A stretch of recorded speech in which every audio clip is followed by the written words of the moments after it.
नमस्कार, news 18 India देख रहे हैं आप और मैं हूं आपके साथ शिवानी पांडे। कोरोना का खतरा अभी भी नहीं टला है, इसके लिए आपके लिए बेहद जरूरी है कि आप मास्क का इस्तेमाल जरूर करते रहें।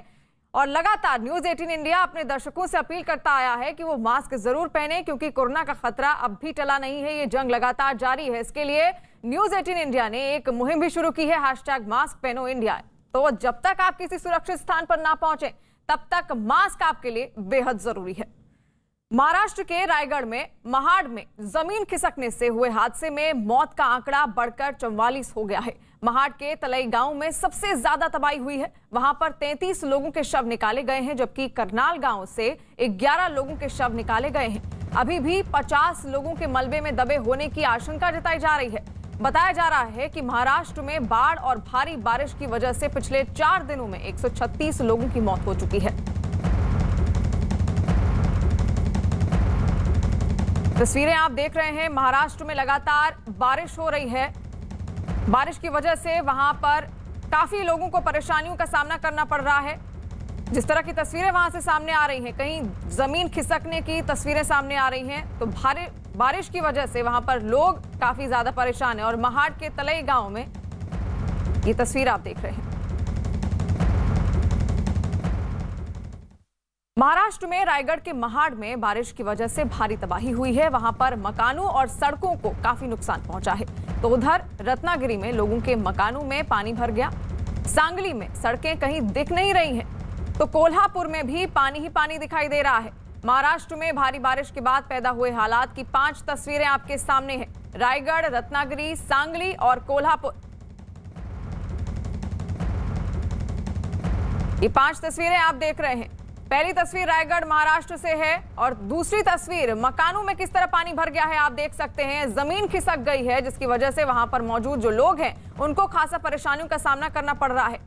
और अब तक की खबर के मुताबिक महाराष्ट्र में लगातार जो बारिश हो रही है 4 दिनों से, अब तक 136 लोग अपनी जान गंवा चुके हैं। यानी कि महाराष्ट्र में बारिश तबाही लेकर आई है। महाराष्ट्र में रायगढ़ के महाड़ में बारिश की वजह से काफी नुकसान हुआ है। कई जगह सड़कों को नुकसान पहुंचा तो कहीं लोगों के मकान ढह गए। महाड़ में तेज बारिश की वजह से लोगों के मकानों में भी पानी भरा हुआ दिखाई दिया। महाड़ के तलई गांव में 33 लोगों के शव मिले हैं। बताया जा रहा है कि मलबे में 80 से 85 लोग दबे हो सकते हैं।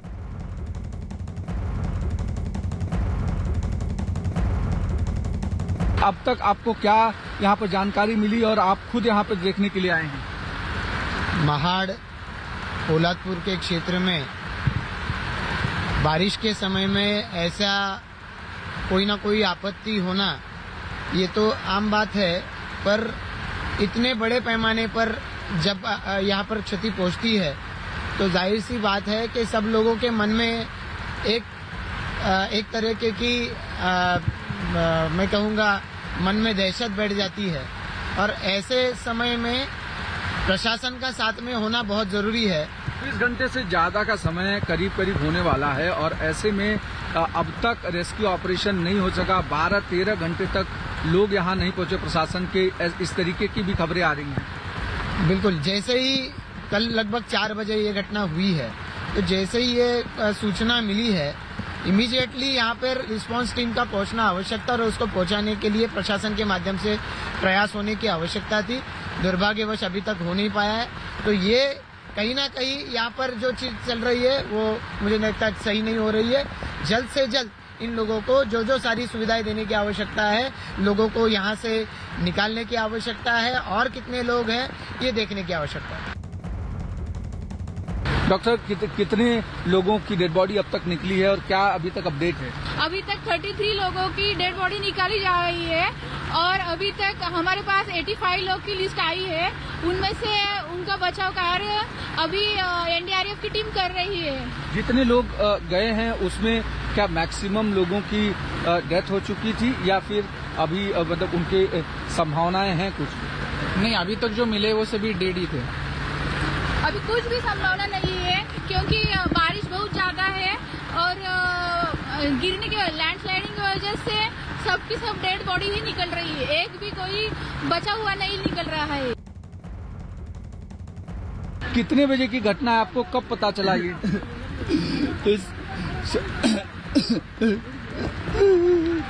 शाम को 5:30 के बाद मालूम पड़ा हमको।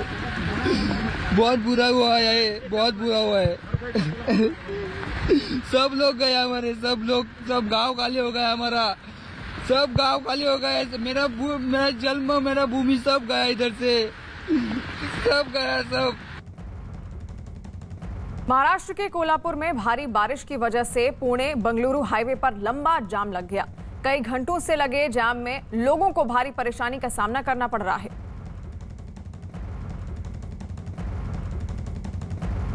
इस वक्त बरसात कुछ समय से रुकी है, धूप निकली है, लेकिन जो लगातार मूसलाधार बरसात कोल्हापुर में जारी रही उसकी वजह से आलम यह है कि जल जमाव की स्थिति हाईवे पर ऐसी हुई कि अब तक 15 किलोमीटर का एक लंबा जाम आपको दिखाई पड़ेगा। जहां तक नजर जाएगी वहां तक केवल गाड़ियों का रेला ही आपको दिखाई पड़ेगा। और सबसे अहम बात यह कि अब जो लोग निकले थे बाहर वो अब सड़कों पर उतर के आए हैं और इंतजार कर रहे हैं कि हाईवे आखिरकार कब खुलेगा। सर, आप कितने घंटे से रुके हुए हैं और क्या स्थिति है? पिछले 6 घंटों से तो ऐसी ही स्थिति है, जैसा आप देख रहे हैं कि लंबा जाम लगा हुआ है। और मुझे सुनने में आया कि आगे 20 किलोमीटर और आगे लगभग जाम लगा हुआ है। और बस यहाँ से हम लोग यही। आप निकले कहाँ के लिए थे? मैं गोवा के लिए निकला था। गोवा में अटल स्पोर्ट्स कल्चरल एकेडमी का आयोजन है। आज 4 बजे करीब आयोजन आरंभ हो रहा है, उसमें सम्मानित करने के लिए मुझे बुलाया गया था। मैं एक समाज सेवी हूँ, जबलपुर से हूँ, मध्य प्रदेश से। और पहले मुंबई आया, मुंबई से हमारी ट्रेन थी, ट्रेन कैंसिल हुई तो मैं बस के माध्यम से जा रहा था क्योंकि पहुँचना आवश्यक था। तो यहाँ आकर के जैसा आप देख रहे हैं सभी लोगों के साथ मैं भी फंस गया हूँ। बताएं, आप कहाँ के लिए निकले हुए थे? गोवा के लिए निकला हुआ था। तो फिर डैड की थोड़ी तबीयत खराब हो गई, मेरे को इमरजेंसी में निकलना पड़ा। तो सारे बस बुकिंग्स वगैरह कैंसिल हो गए, फ्लाइट्स कैंसिल, रेलवेज कैंसिल। तो फिर इमरजेंसी में एक बस मिल गई, तो रात को 1 बजे में पुणे में रुका, तो वहाँ से बस मिल गई, मैं चढ़ा। फिर चढ़ते हुए फिर यहाँ तक 6 बजे जब उठा तब पूरा पैक। तो फिर मैंने अभी जस्ट फ्रेंड को फ़ोन लगाया था कोल्हापुर में, तो उन्होंने बोला कि अभी उनके घर से तो पानी थोड़ा सा लेवल कम हो रहा है, लेकिन जो आलमट्टी डैम है उसके ऊपर डिपेंड है। अगर वो उसका फ्लो अगर क्यूसेक में कम होता है तो फिर इधर क्लियर हो जाएगा, नहीं तो फिर इधर कोल्हापुर में बारिश रुक के कोई फायदा नहीं, क्योंकि वो डैम का पानी मेन है। अलमट्टी डैम का सबसे अहम बात ये कि अलमट्टी डैम जो है वहां से पानी का निकास होता है। और सबसे अहम बात ये कि शहर को जोड़ने वाला जो कोल्हापुर का हिस्सा है और इसके अलावा शिरोली का गांव है, वहां पर इसका असर सबसे ज्यादा दिखाई पड़ता है, क्योंकि डैम से छोड़ा गया पानी कहीं न कहीं मुसीबतें बनकर जरूर उभरता है। 2019 में भी ठीक इसी तरह की स्थिति तैयार हुई थी, जब अलमट्टी डैम से लगातार पानी छोड़ा गया था और इसकी वजह से हाईवे पूरी तरह से ठप पड़ा हुआ था। और टोक्यो ओलंपिक में मेडल की दौड़ शुरू हो चुकी है। भारत के लिए अब तक का दिन मिला जुला रहा है, लेकिन इससे पहले महाराष्ट्र में जो स्थिति पैदा हो रही है, आशीष हमारे साथ वहां से लाइव जुड़ रहे हैं। आशीष के पास जाएंगे। आशीष, किस तरह की तस्वीरें सामने आ रही हैं? काफी वहां पर जिस तरह से बारिश हुई है, एक आफत काल मच गया है और लोगों को काफी दिक्कतों का सामना करना पड़ रहा है। किस तरह की परेशानियां लोगों को हो रही हैं? जी, मूसलाधार बरसात जो जारी है उसकी वजह से परेशानी का अंदाजा आप इसी से लगा सकते हैं कि ये पुणे बेंगलोर हाईवे है। पुणे बेंगलोर हाईवे की ये स्थिति आपको साफ तौर पे बता देने के लिए काफ़ी है कि आखिरकार 15 किलोमीटर का जो जाम लगा हुआ है वो असल उसकी वजह क्या है। जो यहाँ पे ट्रक फंसा हुआ है वो साफ तौर पे आपको दिखाई पड़ेगा कि लगभग आधा हिस्सा उसका डूब चुका है, टायर डूब चुके हैं। मुख्य रूप से उसकी स्थिति जो है वो बद से बदतर है। अगर कोई भी पानी में इस बहाव में अगर आगे बढ़ता है तो कहीं ना कहीं स्थितियां गंभीर हो जाती हैं। साफ तौर पे इस पानी की वजह जो है वो आसपास का इलाका है, जो कि किसानों का इलाका है, खेती की जाती है। और लगातार जो मूसलाधार बरसात हुई उसका आलम ये है कि मूसलाधार बरसात की वजह से जल जमाव जो है वो अब खेतों से होते हुए सीधे सड़कों पे, हाईवे पे साफ तौर पे दिखाई पड़ेगा।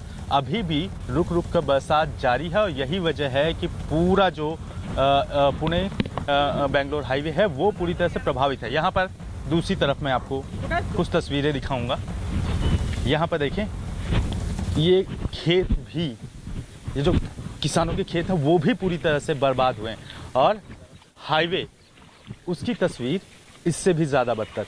आगे जो रेस्क्यू ऑपरेशन चल रहा है उसमें साफ तौर पे एनडीआरएफ ने लोगों को, जो स्थानीय लोग हैं उन्हें निकाला हुआ है। साथ ही साथ जो कोल्हापुर में चिखली गांव है वहां पे भी इस वक्त रेस्क्यू ऑपरेशन जारी है ताकि वहां से लोगों को सुरक्षित बाहर निकाला जा सके।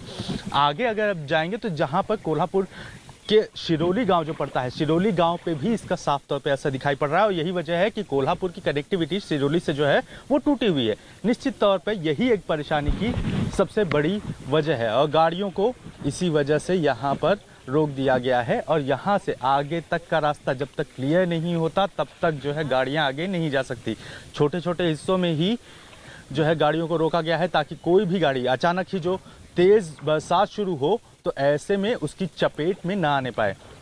अंदाज़ा लगा लीजिए कि ट्रक तक डूबे हुए हैं तो पानी का स्तर जो है वो किस लेवल का होगा और साथ ही साथ जो आसपास के खेतों से जो पानी लगातार बहते हुए आ रहा है हाईवे पर, वो परेशानी का सबब बना हुआ है। इसमें खेतों का तो नुकसान हुआ है, फसल का भी नुकसान हुआ है, लेकिन लोग जो हैं वो परेशानी से दो चार इसलिए होने के लिए मजबूर हैं कि चाहकर भी वहाँ से नहीं निकल सकते। आप लोग एक बात बताएं, आप लोग सर ये कितने घंटे से यहाँ पे ये जो जाम लगा है और साथ ही साथ ये पानी का स्तर आगे कहाँ तक है?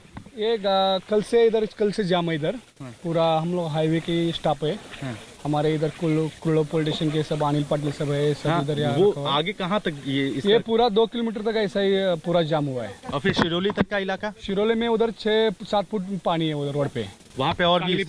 और जो लोग फंसे हुए हैं वो अंदर किधर तो होटल में किधर जिधर मतलब पानी नहीं घुसा उधर रुके हैं। और ये जो ट्रक में जब आदमी थे सब उसको हमको रात को 11 बजे निकाला हम लोगों ने। एक चीज बताएं, गांव वालों की बात कर रहा हूँ मैं, गांव में भी पानी भरा हुआ है, वहाँ पे कैसे उन लोगों को कहाँ पे सुरक्षित स्थान पे पहुँचाया गया है? गाँव वाले इधर कनेगांव एक गाँव है, उसके आगे में भरतवाड़ी गाँव है, वो गाँव में पूरा पानी भरा हुआ है। उधर के सब आदमी है उनको बाहर निकाल के किसी के मेहमान के पास, किसी तांदोवाड़ी गाँव में, यानी कि साफ तौर पे अलग अलग गांव में जो ये आसपास के गांव हैं जो इस जो है बाढ़ की चपेट में आए, जो इस पानी की चपेट में आए हैं, उन्हें निकाल लिया गया है, उन्हें दूर से कहीं एक सुरक्षित स्थानों पर शिफ्ट किया गया है। आलम यह है, फसलें बर्बाद, सड़क पूरी तरह से जाम, लोगों की परेशानियां जो है वो बढ़ी हुई हैं और मौसम विभाग ने इस दौरान साफ तौर पर चेता दिया है कि अगले और 24 घंटे जो है वो क्रिटिकल होने वाले हैं, मूसलाधार बरसात होने वाली है जिसकी वजह से परेशानियां और भी बढ़ सकती हैं। बिल्कुल। और आशीष, जिस तरह हम तस्वीर देख रहे हैं, हाईवे अब नदी में तब्दील हो चुका है, जो वहां लोग मौजूद हैं, खड़े हैं कई सारे लोग आपके आसपास भी, किस तरह अब वहां से आना जाना किया जा रहा है लोगों द्वारा? क्या उनको वापस लौटाया जा रहा है? किस तरह उनकी मदद की जा रही है? जी, जो गांव के लोग हैं वो साफ तौर पर अगर देखें तो यहाँ पर जो है वो फंसे हुए। अच्छा, आप लोग कहाँ के रहने वाले हो? गाँव वाले रहने। तो अभी कहाँ पे गांव से हट के कहाँ पे अभी रुके हो? तांदोड़ी भदरोड़ी। और ये कपड़े कैसे? ये गाँव वाले दिए। अच्छा, गांव वालों नहीं दिए। अच्छा, एक बात बताओ कि जो गांव में और कितने लोग हैं जो फंसे हुए हैं, क्या किसी की डेथ तो नहीं हुई है? नहीं। देखो, सबको निकाल लिया गया है? सबको निकाल तो लिया ही गया है। और एक चीज़ सर, ये जो पानी भरा हुआ है, अगर बरसात होती है आगे भी पानी बढ़ेगा तो ऐसे में लोगों को, ये जो गाड़ियां खड़ी हैं उनको क्या वापस भेजा जा रहा है? वहाँ वापस भेजा जा रहा है। उधर रुकने के लिए 2-3 किलोमीटर पीछे होटल है, सब उधर रुकने के लिए बोला है। इधर के हमारे वो समाज सेवक है मोटे करके, उन्होंने सब उधर चाय पानी का सबको साफ तौर पे जो हाईवे पे फंसे हुए लोग हैं, तकरीबन जो कुछ समय पहले मैंने पुणे बेंगलोर हाईवे की तस्वीरें दिखाई थी, 15 किलोमीटर का जाम लगा हुआ था, वो लंबा जाम और भी बढ़ता चला जा रहा था। वो रास्ता अब कहीं न कहीं जो है परेशानी में आ सकता है, लिहाजा लोगों को वापस लौटाया जा रहा है और जो लोग नहीं लौट सकते उन्हें होटलों में बंदोबस्त किया जा रहा है। लेकिन उससे ज़्यादा भयानक तस्वीर यहाँ पर आपको देखने को मिल जाएगी। गाड़ियाँ आगे नहीं जा सकती, लोग आगे नहीं बढ़ सकते, पानी जो है उसमें कुछ जहरीले सांप भी इस वक्त घूम रहे हैं और साथ ही साथ जो है जो लोग फंस गए एक बार वो बाहर निकल नहीं सकते। बिल्कुल आशीष जी। और ओलंपिक